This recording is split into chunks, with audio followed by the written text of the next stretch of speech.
بسم اللہ الرحمن الرحیم۔ السلام علیکم۔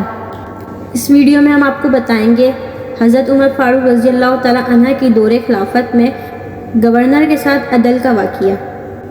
حضرت عمر رضی اللہ تعالیٰ عنہ کی ہدایت تھی کہ گورنر اپنے دروازے پر دیوڑی نہیں بنا سکتا، ترکی گھوڑے پر سوار نہیں ہو سکتا، باریک لباس نہیں پہن سکتا، چھنے ہوئے آٹے کی روٹی نہیں کھا سکتا۔ امیر المومنین عمر بن خطاب رضی اللہ تعالیٰ عنہ مسجد نبوی میں بیٹھے ہوئے تھے کہ اتنے میں ان کے پاس سے ایک آدمی کا گزر ہوا۔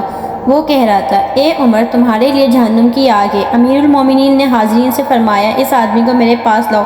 جب وہ آیا تو آپ نے پوچھا، تم نے یہ بات کیوں کہی ہے؟ وہ کہنے لگا، آپ اپنے گورنروں کو مقرر کرتے وقت ان سے شرائط قبول تو کرواتے ہیں مگر ان کے محاسبہ نہیں کرتے کہ انہوں نے شرائط پوری کی ہے یا نہیں۔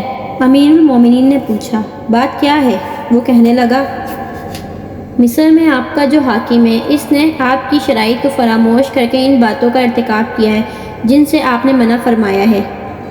اس کا اشارہ اس طرف تھا کہ مصر کے گورنر ایاز بن غنم رضی اللہ تعالیٰ عنہ نے باریک لباس پہننا شروع کر دیا ہے۔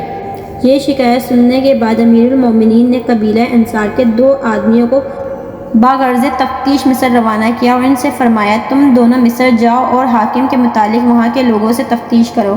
اگر اس آدمی نے مجھے غلط خبر دی ہو تو آگاہ کرنا، اور اگر اس کی خبر صحیح ہے اور حاکم واقعی اپنی ذمہ داری میں کوتاہیاں کرتا ہے تو وقت ضائع کیے بغیر اسے لے کر میری خدمت میں پہنچو۔ دونوں انصاری امیر المومنین کے حکم کی تعمیل میں مصر روانہ ہوئے اور وہاں پہنچ کر لوگوں سے حاکم مصر کے متعلق حقیقت جاننی چاہیے۔ انہیں وہاں وہی خبر ملی جیسے اس شخص نے امیر المومنین سے شکایت کی تھی۔ چنانچہ ان دونوں نے حاکم کے گھر پہنچ کر دروازے پر دستک دی اور اندر آنے کی اجازت طلب کی۔ دربان نے جواب دیا، آج حاکم سے ملنے کی اجازت نہیں ہے۔ دونوں انصاریوں نے کہا، حاکم کو ہمارے سامنے ضرور نکلنا پڑے گا ورنہ ہم ابھی اس دروازے کو جلا دیں گے۔ اتنے میں ایک انصاری جلدی سے آگ کا شعلہ بھی لے کر آ گیا۔ دربان اندر داخل ہوا اور حاکم مصر کو اس کی خبر دی۔ حاکم گھر سے باہر نکلا تو ان دونوں نے کہا، ہم امیر المومنین کا پیغام لے کر آئے ہیں، تمہیں ہمارے ساتھ چلنا ہوگا۔ حاکم نے کہا، میری ایک ضرورت ہے، تھوڑی دیر کے لیے مہلت دو تاکہ تیار کر لوں۔ انہوں نے کہا، امیر المومنین نے ہمیں حکم دیا ہے کہ تمہیں ایک پل کی بھی مہلت نہ دی جائے۔ جب وہ دونوں حاکم مصر کو لے کر مدینہ منورہ حضرت عمر رضی اللہ تعالیٰ عنہ کی خدمت میں پہنچے تو اس نے سلام کیا مگر امیر المومنین نے اسے نہیں پہچانا کیونکہ اس کی صحت پہلے سے بہت بدل چکی تھی۔ وہ مصر کا حاکم بن کر جانے سے قبل گندمی رنگ کا انسان تھا مگر جب مصر کی سرسبز و شادابی اس کو راز آئی تو وہ گوڑا چٹا اور بھاری بھرکم انسان بن چکا تھا۔ اس لیے امیر المومنین نے تعجب سے پوچھا، تم کون ہو؟ اس نے عرض کیا، میں ایاز بن غنم ہوں جس کو آپ نے مصر کا حاکم مقرر کیا تھا۔ امیر المومنین نے فرمایا، تیرا ناس ہو، جس بات سے تجھے منع کیا گیا تھا اس کو تو نے گلے لگا لیا مگر جس بات کا حکم دیا تھا اس کو فراموش کر بیٹھا۔ حضرت عمر رضی اللہ تعالیٰ عنہ نے ایاز بن غنم رضی اللہ تعالیٰ عنہ سے فرمایا کہ اچھا، اب تجھے لوگوں پر حکمرانی کا شوق آ گیا ہے، تم نے حکمرانی کو لذت کا ذریعہ بنا لیا ہے۔ فرمایا کہ جناب گورنر، یہ کرتا اتاریں اور بکری کے بالوں کا بنا ہوا جبہ پہنے۔ آپ کے ذمے ایک نئی ڈیوٹی لگائی جاتی کہ آج کے بعد آپ بیت المال کی بکریاں چرایا کریں گے۔ پھر امیر المومنین نے بکری کے بالوں سے بنا ہوا لباس، ایک لاٹھی اور صدقے میں آئی ہوئی 300 بکریاں منگوائیں اور فرمایا، یہ لباس زیب تن کرو، میں نے تمہارے باپ کو اس سے بھی ردی لباس پہنے ہوئے دیکھا۔ یہ لاٹھی اٹھاؤ جو تمہارے باپ کی لاٹھی سے کہیں بہتر ہے اور فلاں چراگاہ میں جا کر ان بکریوں کو چراؤ۔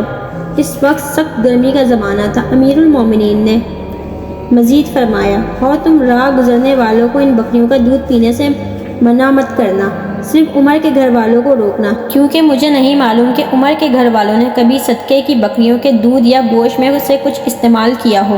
چنانچہ 6 مہینے تک ایاز بن غنم رضی اللہ تعالیٰ عنہ نے ننگے بدن پر بکری کے بالوں کا جبہ پہن کر بیت المال کی 300 بکریاں چرائیں۔ 6 مہینے گزرنے کے بعد حضرت عمر رضی اللہ تعالیٰ عنہ نے حضرت غنم رضی اللہ تعالیٰ عنہ کو بلا کر پوچھا کہ جناب کچھ مزاج ٹھکانے آئے ہیں؟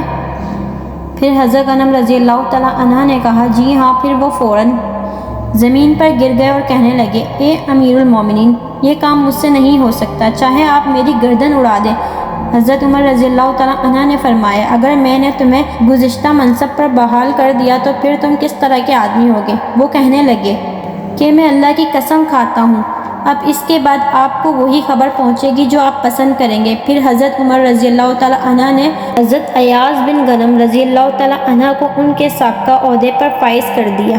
یہ تھا حضرت عمر بن خطاب رضی اللہ تعالیٰ عنہ کا عدل و انصاف۔ اس طرح کی اور معلوماتی ویڈیوز دیکھنے کے لیے ہمارے اسلامک کلچر 14 کو سبسکرائب کریں اور بیل آئیکن پر کلک کر دیں۔ جزاک اللہ۔